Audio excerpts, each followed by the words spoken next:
The trembling in Parker Anderson's hands was barely perceptible as he counted the crumpled bills from his wallet one more time.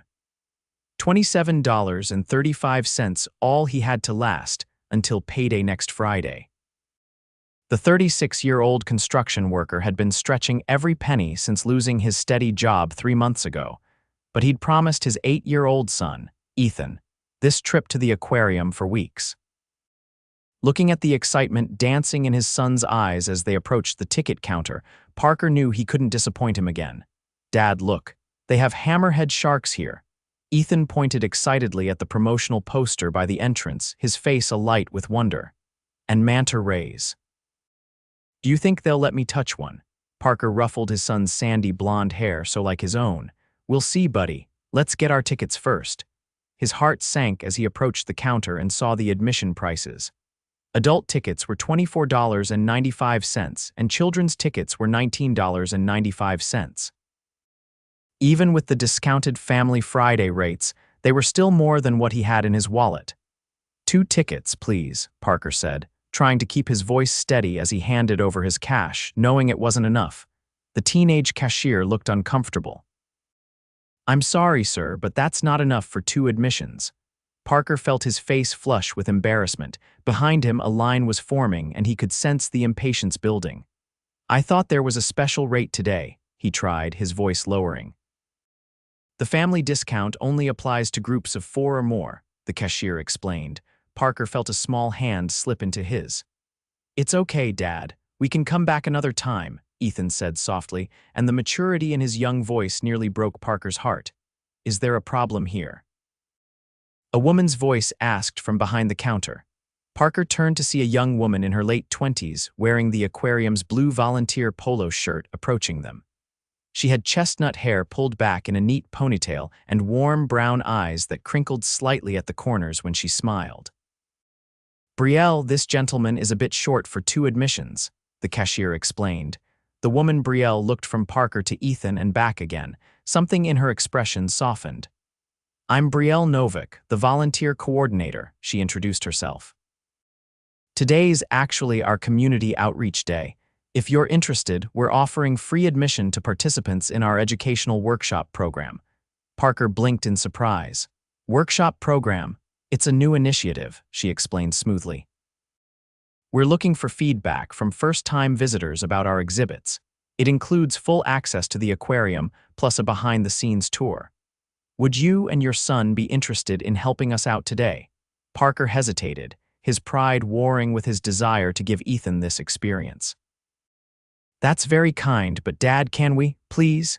Ethan tugged on his sleeve, bouncing on his toes. Looking into his son's pleading eyes, Parker relented. "If you're sure it's no trouble." "Not at all," Brielle smiled, and for a brief moment, Parker felt a strange flutter in his chest. "In fact, I'll be your guide today." She printed out 2 special passes and handed them to Parker and Ethan. "Welcome to Atlantic Marine World. Let's start with the ocean tunnel, shall we?" As they walked away from the ticket counter, Parker leaned closer to Brielle. "Thank you," he said quietly. "I don't know if there's really a workshop program, but I appreciate what you did." Brielle glanced at him, her eyes twinkling with something he couldn't quite read. "Consider yourself lucky." "The program started precisely when you arrived at my counter," she said with a conspiratorial wink that made him smile for the first time that day. The next 2 hours were magical. Brielle proved to be not only kind but incredibly knowledgeable about marine life. She guided them through the exhibits with infectious enthusiasm, taking special care to answer all of Ethan's endless questions. "How do the jellyfish glow like that?"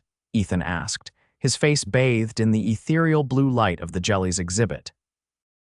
"They have special proteins in their bodies that react with chemicals to create that glow," Brielle explained, kneeling to Ethan's level. "It's called bioluminescence. Some jellies use it to attract prey, while others use it to scare away predators." "That's so cool." Ethan breathed, his face pressed against the glass. Parker watched the interaction with a warmth spreading through his chest. It had been just the 2 of them since Ethan's mother left when he was 3, claiming she wasn't ready for the responsibilities of motherhood. Parker had dedicated himself to being both parents for his son, but moments like these reminded him of the gaps he couldn't always fill. Your son is incredible, Brielle said softly, joining Parker as Ethan moved to the next tank. So curious about everything. He gets that from his mom, Parker replied automatically, then winced. Sorry, that's not true. I don't actually know where he gets it from. His mother hasn't been in the picture for years. Instead of the pity he usually saw in people's eyes when he mentioned being a single father, Brielle's expression showed only warmth. Well, he's lucky to have a dad who nurtures his curiosity. Parker felt his cheeks warm. I try my best. It's been tough lately. I lost my regular construction job when the company downsized. Been picking up odd jobs while looking for something permanent. That must be challenging, she said, without a trace of condescension. We manage, Parker said, straightening his shoulders. I've got some promising leads. Just a matter of time. They reached the touch pool where Ethan was already waiting impatiently. Dad, we can touch the stingrays. Brielle guided Ethan's hand, showing him how to gently touch the stingrays as they glided past. Flat palm like this, she demonstrated. They're very gentle creatures, despite their name. Parker watched as his son's face lit up with pure joy when a stingray brushed against his fingertips. It feels like wet velvet, Ethan exclaimed. Would you like to try, Mr. Anderson? Brielle asked, her eyes meeting his. Parker, please, he said, suddenly self-conscious of his rough, calloused hands. And I'll just watch, thanks. Come on, Dad, Ethan encouraged. It's awesome. Unable to resist his son's enthusiasm, Parker rolled up his sleeve and cautiously placed his hand in the water. The smooth, undulating body of a ray slid beneath his palm, and despite himself, he broke into a smile. See, Brielle said, her voice soft. Sometimes the best experiences come when we step outside our comfort zones. Parker looked up to find her watching him, a gentle smile playing on her lips, and for a moment he forgot where they were. The moment was broken when Ethan tugged on his arm. Dad, can we see the shark feeding next? Brielle says it starts in 10 minutes. The shark feeding demonstration was as spectacular as promised. Ethan watched, wide-eyed, as divers entered the massive tank and fed the circling sharks with long poles. Parker, however, found his attention repeatedly drawn to Brielle, who stood beside them providing fascinating commentary on shark behavior. There was something about her that intrigued him, the way she spoke with genuine passion about marine conservation, how she listened attentively to Ethan's questions, and the occasional glances she cast in Parker's direction when she thought he wasn't looking. After the demonstration, Brielle checked her watch. I have one more special stop on our tour if you're interested. It's not usually open to the public. What is it? Ethan asked eagerly. Our marine rescue center. We have some seal pups that were rescued after a storm last week. They're being rehabilitated before being released back into the wild. Can we, Dad, please? Ethan was practically vibrating with excitement. Lead the way, Parker said, unable to deny either his son's enthusiasm or his own growing desire to spend more time in Brielle's company. She led them through a door marked Staff Only and down a corridor to the rehabilitation area. Inside, several small pools contained baby seals being tended by staff in medical scrubs. This is amazing, Parker murmured, watching as Ethan carefully followed a staff member's instructions on how to help feed one of the pups. It's my favorite part of the aquarium, Brielle admitted. Most people just see the exhibitions, but this is where the real work happens. We've rescued and rehabilitated over 300 marine mammals in the past 5 years. Parker studied her as she spoke, noticing the way her eyes lit up. You really love this place, don't you? I do. I've been volunteering here for about 2 years now. Just volunteering. Parker asked, surprised. You seem so knowledgeable, I assumed you worked here full-time. A shadow of something embarrassment, discomfort, passed briefly over Brielle's face. My regular job is less hands-on. I come here whenever I can to stay connected to what really matters. Before Parker could ask more, Ethan came rushing over. Dad, I fed a seal. His name is Pickle and he's going back to the ocean next month when he's strong enough. The pure joy on his son's face made Parker's heart swell.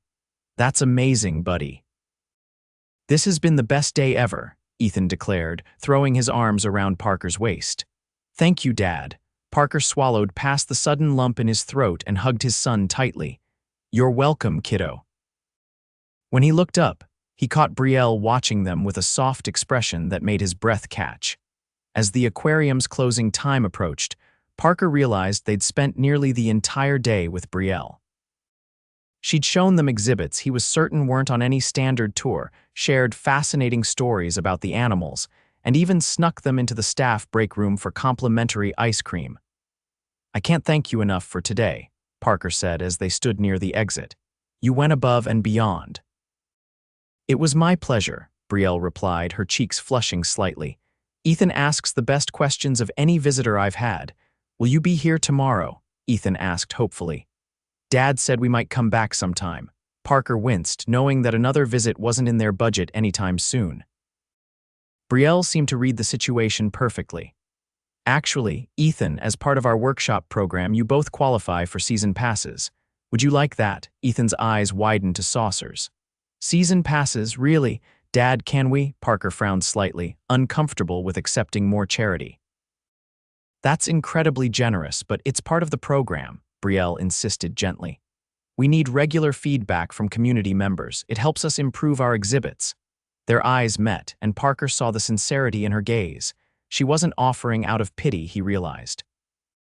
She genuinely wanted them to return. "In that case, we'd be happy to help out," he relented, his heart skipping when she beamed at him. "Great, I'll process the passes right away." She led them to a computer terminal and quickly printed out 2 laminated cards. "These are good for a full year. And if you come next Saturday morning, I'm leading a special behind-the-scenes tour of our new penguin habitat." "We'll be there," Parker promised, surprising himself with how much he meant it. As they were leaving, Ethan ran ahead to look at the gift shop window display, giving Parker a moment alone with Brielle. "I know what you did today," he said quietly. "There's no workshop program, is there?" Brielle looked momentarily flustered. "Well, not officially, but thank you," Parker interrupted, his voice thick with emotion. "Today meant the world to Ethan, to both of us." Their eyes met, and for a moment, Parker felt a connection that went beyond gratitude. Brielle's warm brown eyes held his, and he found himself wondering what it would be like to see those eyes in a different context over dinner, perhaps, or on a walk along the beach. The moment was broken when Ethan called out, "Dad, look at these shark teeth." "I should go," Parker said reluctantly. "Next Saturday," Brielle reminded him with a smile. "Penguin tour, don't forget." "We wouldn't miss it," Parker assured her, and as he walked away, he found himself already counting the days. The following week dragged by for Parker. He picked up 3 days of work on a renovation project, enough to cover groceries, and put a little aside, but his thoughts kept drifting back to Brielle's warm smile and the way she'd connected so effortlessly with Ethan. By Saturday morning, Ethan was up at dawn, buzzing with excitement.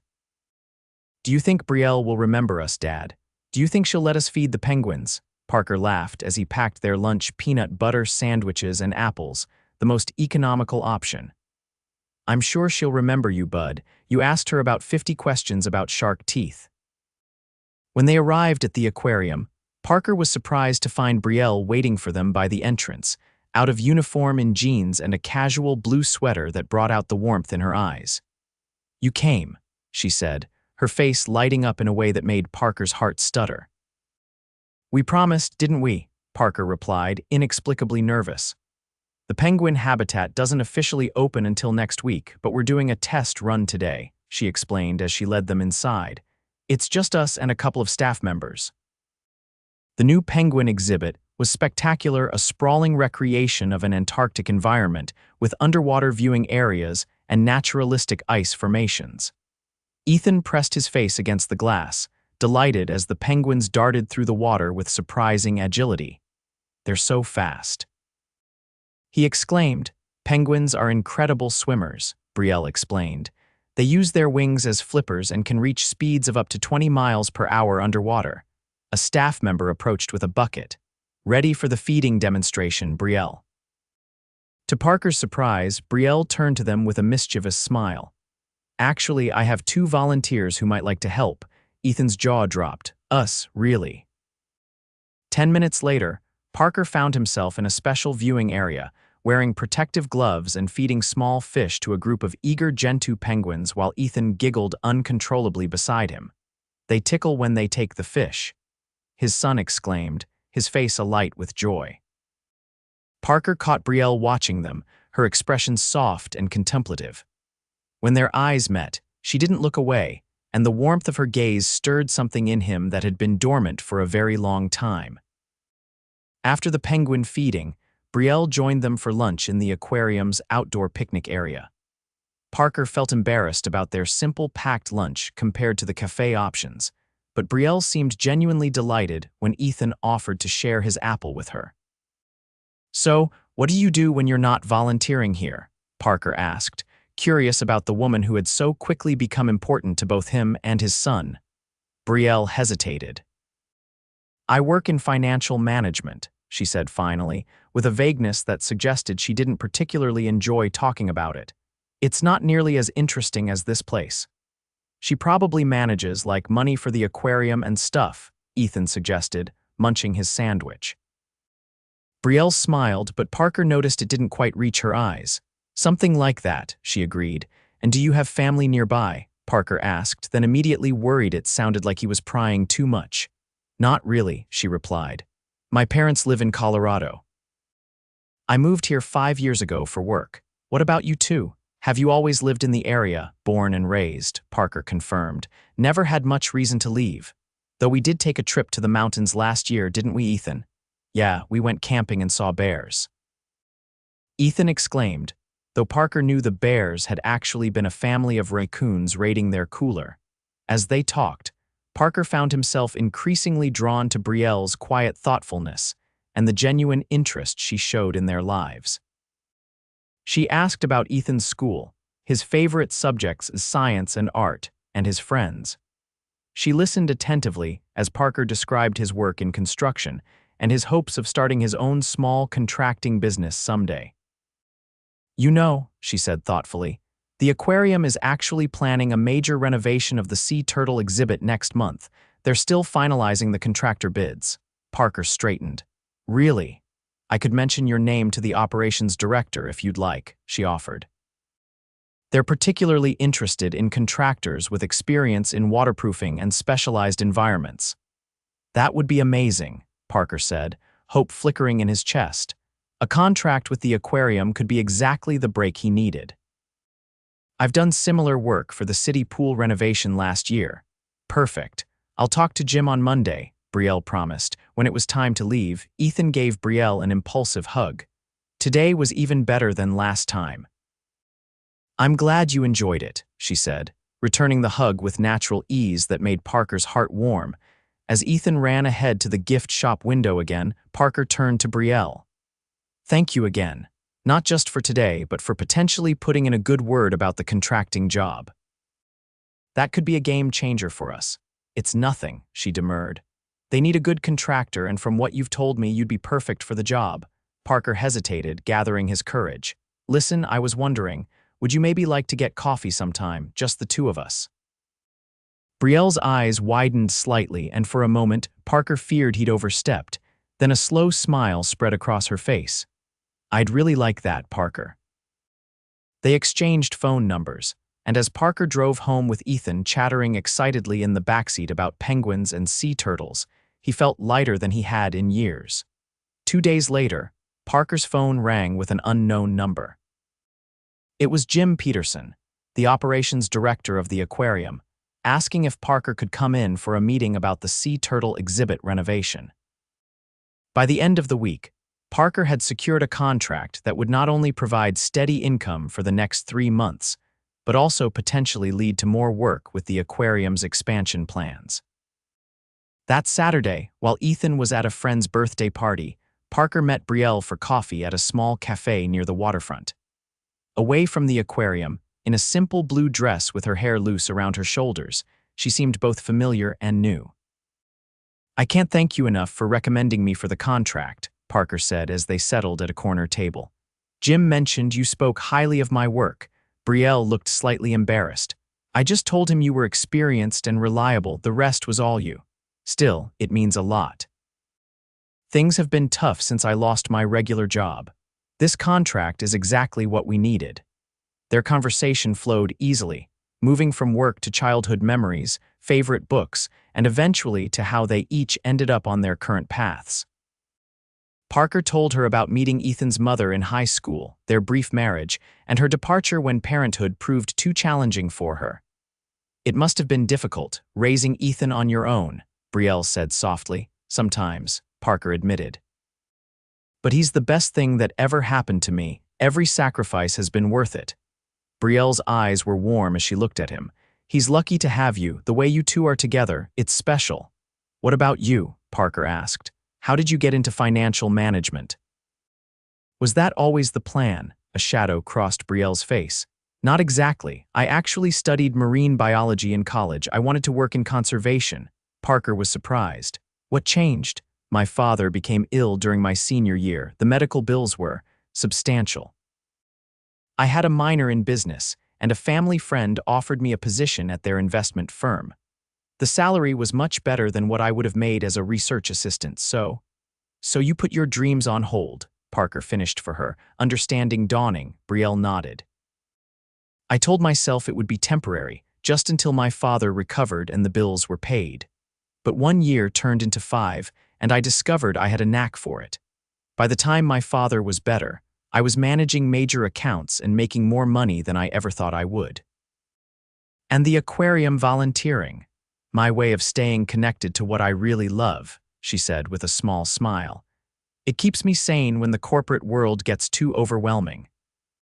As their coffee date extended into a walk along the harbor, Parker found himself increasingly drawn to Brielle's combination of strength and vulnerability. She was successful in ways he wasn't, yet she carried her own regrets and compromises. There was an authenticity to her that resonated deeply with him. When he dropped her off at her car, Parker hesitated, then leaned in and kissed her cheek. "I'd really like to see you again," he said quietly. Brielle's smile was radiant. "I'd like that too." Over the next few weeks, as Parker began work on the aquarium renovation, he and Brielle fell into a natural rhythm. She would visit the construction site during her lunch breaks, bringing coffee and sometimes joining him to eat at the harbor. On weekends, the three of them, Parker, Brielle, and Ethan, explored the city together, visiting parks, museums, and of course, the aquarium. Ethan took to Brielle immediately, delighting in her knowledge about marine life and her willingness to engage in his endless what-if scenarios about ocean creatures. For her part, Brielle seemed genuinely fond of the boy, never treating him as an obligation or an obstacle, but as an important part of Parker's life. One evening, after Ethan had gone to bed following a day spent at a local tide pool exhibition, Parker and Brielle sat on his small apartment balcony, sharing a bottle of wine. "Ethan asked me today if you were going to be my girlfriend," Parker admitted, watching her reaction carefully. Brielle's cheeks colored slightly. "And what did you tell him?" "I said I hoped so," Parker replied honestly. "If that's something you might want too." Brielle reached over and took his hand. "I've never met anyone like you, Parker. You're genuine and hardworking and so devoted to your son. Being with you both these past few weeks has made me happier than I've been in years." Parker felt his heart soar, but there was still something holding him back. "I need to be honest with you. My life isn't glamorous. I'm just starting to get back on my feet financially. I can't offer you fancy restaurants or exotic vacations." "Do you think that's what matters to me?" Brielle asked softly. "I don't know what matters to you," Parker admitted. "You have this whole other life that I only know pieces of. You're successful, educated, and completely disconnected from what really makes me happy," she interrupted. "Until I met you and Ethan, I'd forgotten what it feels like to be truly present in my life instead of just going through the motions." She squeezed his hand. "I don't care about fancy restaurants, Parker. I care about how I feel when I'm with you, like I can be myself without pretense or performance." Parker pulled her closer, his heart full. "I feel the same way," he murmured before kissing her softly. As their relationship deepened over the following months, Parker couldn't help noticing certain incongruities about Brielle. She drove a modest car and dressed simply, yet occasionally revealed knowledge about wine or art that seemed beyond what her salary as a financial manager should afford. She was always generous, bringing thoughtful gifts for Ethan and insisting on paying for outings, but deflected questions about her work with vague responses. The first real hint came when Parker was finishing up the aquarium renovation, now ahead of schedule and under budget. Jim Peterson had been so impressed with his work that he'd recommended Parker for several other projects, including a major renovation at the city's Natural History Museum. Parker was measuring a section of the completed turtle habitat when he overheard two board members talking nearby, unaware of his presence behind a partition. The Novick Foundation's donation couldn't have come at a better time, one of them was saying. $5 million for the expansion, plus underwriting the new education center. Brielle Novick is a godsend, the other agreed. Most philanthropists her age are more interested in getting their names on buildings than actually supporting the programs inside them. Parker froze, his tape measure forgotten in his hand. Brielle Novick, Foundation, $5 million. The pieces suddenly clicked into place: her vagueness about her work, her knowledge of the aquarium's operations, her generosity that went beyond simple kindness. That evening, after dropping Ethan off at his sister's house for a sleepover with his cousins, Parker drove to Brielle's apartment, his mind swirling with confusion. They had planned a quiet dinner together, but now Parker wasn't sure what to think. Brielle opened the door with a warm smile that faltered when she saw his expression. "Parker, is everything okay? I'm not sure," he said honestly, following her inside. "I heard something at work today that confused me, about the Novick Foundation."